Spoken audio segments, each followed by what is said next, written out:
Hi hello வணக்கம். It's Tuesday mini vlog. காலைல எந்திரிக்கும்போதே பார்த்தீங்கன்னா கொஞ்சம் ட்ரிஸ்லிங்லாம் இருந்துச்சு.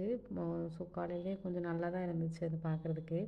இன்றைக்கி பிளான் வந்துட்டு கேரட் ரைஸும் கோவக்காய் பொரியலும் தான் சிம்பிளாக ரெடி பண்ணிக்கலான்னு சொல்லிட்டு.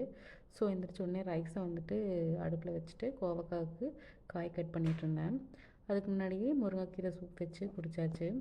கோவக்காய் வந்துட்டு எந்த மாதிரி இந்த டிஷ் சூப்பராக இருக்கும். சாப்பிட்டுட்டு நிறைய பேர் எனக்கு கமெண்ட்டும் சொல்லியிருக்காங்க நல்லா இருக்குன்னு சொல்லிட்டு.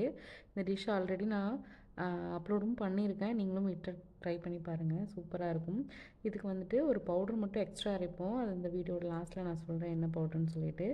ஸோ காயை வேக வச்சுட்டு அப்படியே கேரட் ரைஸ் செய்கிறதுக்கு எல்லாமே தாளித்து விட்டாச்சு. கேரட் ரைஸ் செஞ்சு ரொம்ப நாள் ஆச்சு. ஸோ அதனால் நான் இன்றைக்கி கேரட் ரைஸ் செஞ்சுருந்தேன்.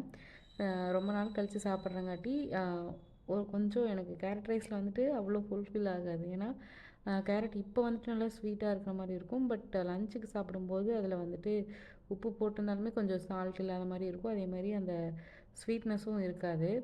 சரி பரவாயில்ல, இன்றைக்கி ஒரு நாள் அட்ஜஸ்ட் பண்ணிக்கலாம்னு சொல்லிட்டு எடுத்துகிட்டு போயாச்சு. கோவக்காய் பொரியல் ரெடி பண்ணி லஞ்சுக்கு எடுத்துகிட்டு போயாச்சு. இதுக்கு சைட் டிஷ்ஷாக வந்துட்டு நான் முட்டை இருந்துச்சு அப்படிங்கிறங்காட்டி ஒரு ஆம்லெட் மாதிரி மட்டும் போட்டு எடுத்துக்கிட்டேன். மார்னிங் பிரேக்ஃபாஸ்ட்டுக்கு மட்டும்தான். லஞ்சுக்கு கேரட் ரைஸும் கோவக்காய் பொரியலும் ரெடி பண்ணி எடுத்துகிட்டு போயாச்சு.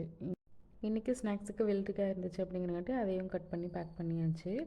இன்றைக்கி நான் வேர் பண்ணிக்கிற சாரீ 199 ருபீஸில் எடுத்த சாரீ தான். எப்படி இருக்குன்னு சொல்லுங்கள். போன உடனே பஞ்ச் பண்ணிவிட்டு மார்னிங் பிரேக்ஃபாஸ்ட்டு சாப்பிட்டுட்டு கிளாஸ் கிளம்பியாச்சு.